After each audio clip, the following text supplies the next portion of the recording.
악마는 프라다를 입는다. 안녕하세요. 행복한 그로서입니다. 오늘 함께 나눌 영화는요, 저희 채널을 찾아주시는 분들이라면 특히 깊이 있게 공감하실 만한 작품입니다. 혹시 직장 생활을 하면서 이런 생각을 해보셨을까요? 성공하고 싶긴 한데 그 과정에서 내가 잃는 것들이 너무 많은 건 아닐까? 또는 인정받고 싶은데 내가 지금 추구하는 것이 정말 내가 원하는 것이 맞나? 혹은 회사에서 상사로부터 칭찬을 받고 난 후에 기분이 좋긴 한데 왠지 허전함이 남아있다. 오늘 이야기할 영화가 바로 그런 질문들을 정면으로 던집니다. 당신은 정말 원하는 것을 위해서라면 어디까지 포기할 수 있나요? 영화 악마는 프라다를 입는다를 함께 살펴보겠습니다. 뒤 1부 처음 만나는 런웨이 매거진. 주인공 앤디 삭스는요, 뉴욕에서 꿈꾸는 기자예요. 정치, 사회, 문화, 의미 있는 기사를 쓰고 싶은 마음으로 충만해 있죠. 패션? 관심 없어요. 화장? 거의 안 해요. 하이힐? 불편하다고 생각해요. 그런데 뉴욕의 취업 시장이라는 게 정말 무섭잖아요. 같은 꿈을 꾸는 사람들이 수천 명이고 자리는 겨우 몇 개. 이력서를 몇십 장, 아니 몇백 장을 보내도 떨어지고 인턴십도 안 되고 면접도 자꾸 떨어져요. 앤디도 절망감을 느껴요. 혹시 내 꿈이 너무 크려나? 혹시 내가 부족한 걸까? 그런데 그 순간 한 자리가 열려요. 세계 최고의 패션 잡지 런웨이 매거진에서 편집장 보좌 자리를 구하고 있는 거예요. 패션은 관심 없지만 일단 취업이 되고 나중에 옮기면 되지 않을까, 이런 마음으로 앤디는 지원해요. 그리고 채용되고 말아요. 그곳의 최고 권력자는 미란다 프리슬리라는 여자예요. 여러분, 직장에서 이런 사람 있죠? 소리 지르지도 않고 욕도 안 하는데 오히려 더 무서운 사람 말이에요. 카리스마가 강하고 말 한마디에 사람들이 움직이는. 미란다가 들어서는 순간 사무실 공기가 확 바뀐대요. 모두가 허리를 펴고 시선을 정렬하고, 그리고 미란다가 말해요. 조용하게. 실망이야. 이 한마디. 욕설이 아니고 큰 목소리도 아니지만 그 말은 직원들의 마음에 정확히 꽂혀요. 미란다는요, 그냥 악마가 아니에요. 그녀는 권력 그 자체예요. 2부 바닥에서의 시작. 앤디는 첫날부터 깨닫게 돼요. 자신이 이곳에 속하지 않는다는 걸요. 옆자리의 동료 에밀리가 차갑게 대해요. 넌 여기 안 어울려. 패션도 모르면서 왜 왔어? 이 말은 사실이에요. 앤디는 정말 패션을 몰라요. 런웨이에서 나오는 트렌드도 모르고 명품 브랜드도 구분 못하고 옷장은 완전히 엉망이고. 그래서 에밀리뿐 아니라 다른 직원들도 앤디를 무시해요. 저의 패션 감각도 없으면서. 하지만 여기서 정말 중요한 포인트가 있어요. 앤디가 능력이 없는 게 아니라는 거죠. 정보 처리 능력은 뛰어나고 문제 해결 능력도 있고 학습 속도도 빨라요. 그냥 환경이 새로웠을 뿐이에요. 처음 해보는 업계, 처음 접하는 문화, 처음 만나는 사람들. 우리 모두가 그렇잖아요. 새로운 환경에 들어가면 처음엔 자꾸 자신을 탓하게 되죠. 나는 부족한가 봐. 나는 이 일을 못할 나도 모르겠네. 이 회사가 내 적성에 맞지 않는 건가? 하지만 그게 다가 아니에요. 사실 많은 경우가 단순히 적응 기간이 필요했던 거일 뿐이에요. 이 영화는 그 부분을 정확히 보여주는데 그게 이 영화의 가장 큰 가르침이라고 생각해요. 3부 변화와 성장의 시간. 어느 날 앤디가 깨닫게 돼요. 여기서 살아남으려면 나도 변해야 한다. 이건 좌절감 속에서의 깨달음이 아니라 냉정한 현실 인식이에요. 그리고 앤디는 정말 변하기 시작해요. 옷도 바뀌어요. 처음엔 편한 청바지, 편한 신발, 무심한 옷차림이었다면 이제는 매거진에 어울리는 정장으로 꾸미기 시작해요. 태도도 바뀌어요. 처음엔 미란다를 비판적으로 보고 거리감을 두었다면 이제는 미란다의 취향을 파악하고 그에 맞춰 움직이기 시작해요. 표정도 바뀌어요. 처음엔 불편함과 거부감이 드러났다면 이제는 전문가적인 표정으로 일에 집중해요. 업무 처리 속도도 빨라져요. 미란다의 요청을 받으면 조건부 고민이 아니라 즉시 해결책을 찾아요. 불가능합니다라는 말은 사라져요. 대신 어떻게든 해낼게요라는 태도가 생겨요. 근데 많은 분들이 이 부분에서 오해해요. 아, 결국 앤디가 패션에 물들었네. 그렇게 변하다니 자기 신념은 어디 갔어? 아니에요. 앤디는 패션에 빠진 게 아니라 실력을 장착한 거예요. 패션 지식을 공부하고 미란다의 일정을 완벽하게 관리하고 불가능한 요청도 해결해내는 그런 전문성 말이에요. 이게 성장이에요. 성장은 불편해요. 자존심을 조금 내려놓아야 하거든요. 내가 지금 잘못 알고 있었나? 내가 이걸 몰랐나? 이런 마음이 드니까요. 하지만 그럼에도 불구하고 앤디는 계속 학습하고 계속 적응하고 계속 성장해요. 그리고 어느 순간 미란다가 앤디를 바라봐요. 그 눈빛이 달라져 있어요. 전에는 냉담한 평가의 시선이었다면 이제는 인정하는 시선이 돼 있어요. 쓸만하군. 아, 이 순간이에요. 직장인이라면 누구나 경험해 봤을 거예요. 상사로부터 처음 인정받는 그 순간의 기쁨 말이에요. 가슴이 철렁 내려앉으면서도 동시에 뭔가 설레는 그런 기분이에요. 앤디도 마찬가지예요. 이 순간이 모든 걸 바꿔놔요.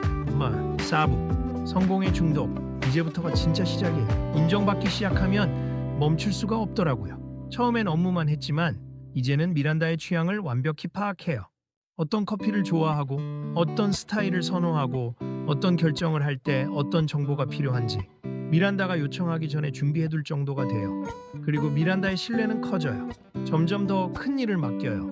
중요한 회의에 앤디를 데려가고 미란다의 의도를 전달하는 역할을 맡기고 심지어 패션위크 같은 중요한 행사의 준비까지 맡겨요. 앤디의 세계는 점점 넓어져요. 처음엔 매거진 사무실이 전부였는데 이제는 럭셔리 레스토랑에서 밥을 먹고 VIP 샤넬 쇼를 참석하고 유명 디자이너들과 인사를 나눠요.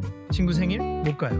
미란다가 저녁에 회의를 원해서 남자친구와의 약속? 취소돼요. 런웨이에서 급한 일이 생겼어. 밤 2시 전화? 받아요. 네, 미란다. 지금 처리하겠습니다. 왜냐하면 이건 기회니까. 이건 내 커리어의 발판이 될 기회야. 이 말 정말 위험해요. 기회라는 이름으로 우리는 모든 걸 정당화해버리거든요. 좋은 옷을 사고 좋은 식당에서 밥을 먹고 사람들의 인정과 부러움을 받으면서 사람은요, 환경에 적응하는 게 아니라 환경에 중독되는 거예요. 그리고 그 중독은 너무 서서히 진행되어서 자신이 언제부터 변했는지도 모르게 돼요. 처음엔 비판하던 미란다의 세계를 이제는 즐기고 있어요. 아니, 중독되어 있어요. 달, 요부, 파리 정점으로 향하는 순간 영화의 클라이맥스가 와요. 파리 패션 위크예요. 이건 패션 업계에서 가장 중요한 행사예요.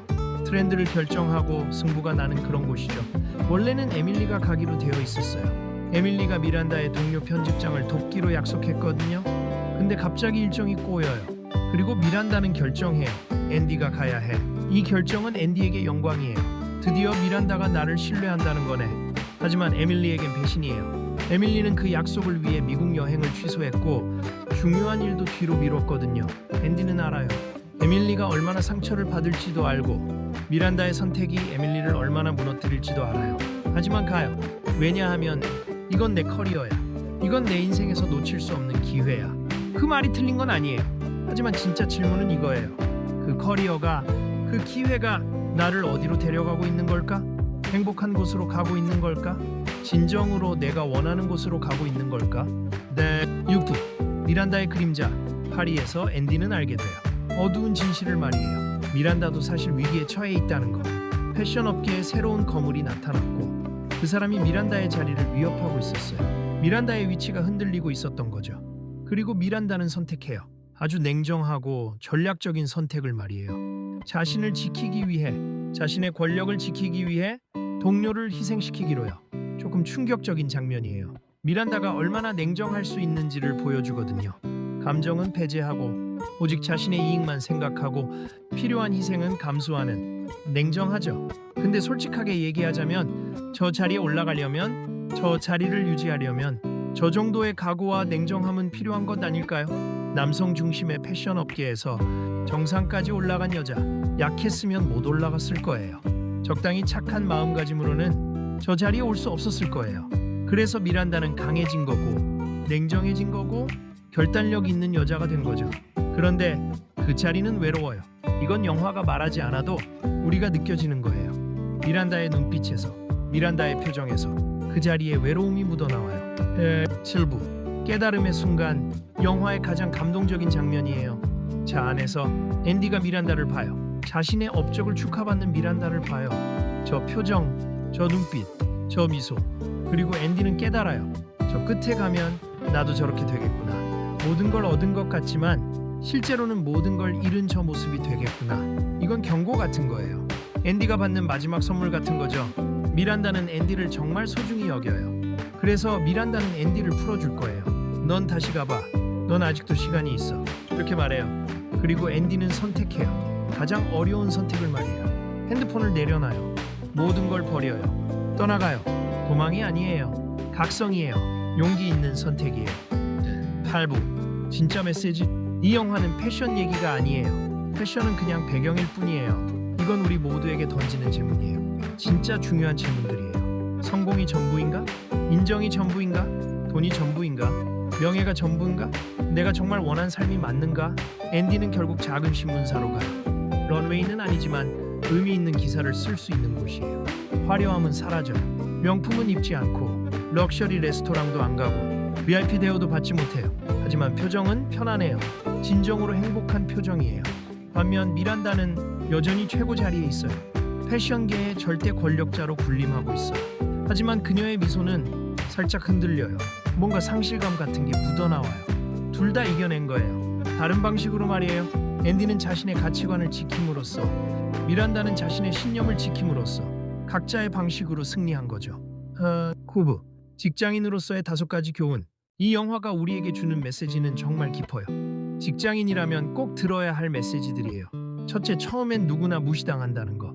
앤디를 보면서 우리는 깨달아요. 새로운 환경에 적응하는 건 정말 어렵다는 걸요. 누군가는 무시하고 누군가는 깔보고. 하지만 그게 부족함의 증거가 아니라는 걸 알아야 해요. 그냥 적응 기간이 필요했던 거일 뿐이에요. 둘째, 실력은 장착할 수 있다는 거. 패션을 전혀 몰랐던 앤디가 몇 달 만에 루이비통과 샤넬을 구분하고 미란다의 취향까지 파악해요. 이건 타고나는 게 아니라 공부하고 성장할 수 있다는 걸 보여주는 거죠. 셋째, 인정은 정말 마약이라는 거. 인정받는 쾌감은 정말 커요. 나도 할 수 있구나. 나도 가치 있는 사람이구나. 그 기분은 중독성이 있어요. 그래서 더 많은 인정을 원하게 돼요. 더 높은 자리를 원하게 돼요. 그 중독으로부터 자유로워지는 건 정말 어려워요. 넷째, 성공은 반드시 대가를 요구한다는 거. 앤디가 루이비통 가방을 들면 에밀리의 꿈은 부서져요.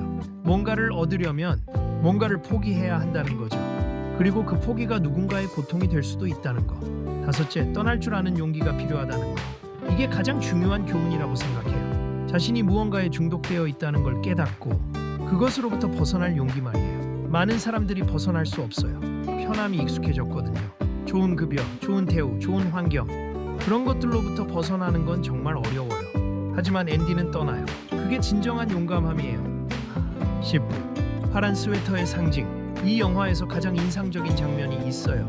파란 스웨터 장면이에요. 앤디가 입고 있는 파란 스웨터에 대해 미란다가 길게 설명해요. 그건 그냥 파란색이 아니야. 이 장면은 정말 깊은 상징이에요. 우리는 자기가 선택한다고 생각해요. 나는 자유롭게 입고 싶은 옷을 입어. 나는 나의 스타일을 가지고 있어.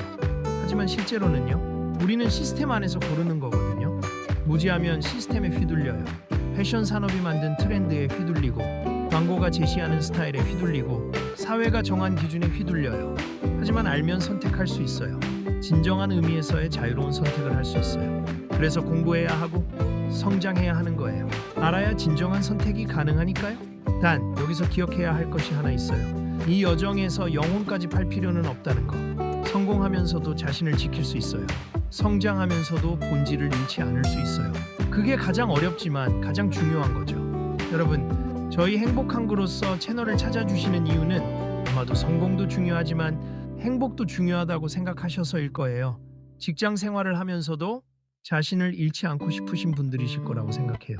인정받고 싶으면서도 무리하고 싶지 않으신 분들이실 거고요. 저도 마찬가지예요. 이 영화를 처음 봤을 때 이렇게 생각했어요. 성공은 정말 무섭다. 아름다워 보이지만 그 뒤에 숨겨진 대가는 얼마나 큰지. 하지만 동시에 이것도 생각했어요. 그래도 노력하지 않는 것보다는 낫지 않을까? 성장을 멈추는 것보다는 나아지 않을까? 결론은 이래요. 성공은 나쁜 게 아니에요. 야망도 나쁜 게 아니에요. 공부하고 성장하고 더 좋은 위치를 찾는 것도 자연스러운 거예요. 문제는 단 하나. 당신이 성공을 정의했는가 하는 거예요. 남이 만들어 놓은 기준을 그냥 따라가기만 하면 그건 성공이 아니라 복종이거든요. 좋은 회사에 들어가야 해. 높은 연봉을 받아야 해. 인정받는 위치에 올라가야 해. 이런 기준들이 정말 당신 기준인가요? 아니면 사회가 정한 기준인가요? 앤디는 마지막에 자기 기준을 선택했어요. 미란다는 자기 방식을 지켰어요. 둘 다 자기 선택이었어요. 그래서 둘 다 행복할 수 있었어요. 물론 미란다는 좀 더 외로워 보이지만요. 혹시 지금 다니는 회사, 쫓고 있는 목표, 붙들고 있는 인정, 그게 정말 당신 거인가요? 아니면 두려움 때문에 붙들고 있는 건 아닐까요? 혹시 떠나면 후회할까? 혹시 더 나은 기회를 놓칠까? 혹시 실패하면 어떻게 하지? 그런 두려움 말이에요. 성공은 정말 빛나요. 화려하고 매력적이고 매혹적이에요. 하지만 그 빛이 당신을 태우게 하면 안 돼요. 이 영화가 우리에게 던지는 진짜 한 줄은 이거예요. 성공이 당신을 바꾸기 전에 당신이 성공을 정의하라. 오늘도 선택은 여러분 몫이에요. 따뜻한 마음으로 자신만의 행복을 정의해보세요. 당신이 정말 원하는 삶이 뭔지 깊이 생각해 보세요. 그리고 그걸 향해 나아가세요. 혹은 지금의 삶이 맞다면 자신 있게 유지하세요. 중요한 건 누가 정한 게 아니라 당신이 선택한 거라는 거예요. 오늘 영상 봐주셔서 정말 감사해요. 이 영화는 정말 좋은 교훈을 담고 있는 작품이라고 생각해요. 혹시 아직 안 봤다면 꼭 보시길 추천해요. 그리고 봤다면 다시 한번 보시는 것도 추천할게요. 볼 때마다 다른 부분에서 감동받을 수 있거든요. 여러분의 선택을 응원합니다. 구독과 좋아요는 제 큰 힘이 돼요. 다음 영상에서 또 만나요. 행복한 그로서였습니다. 감사합니다.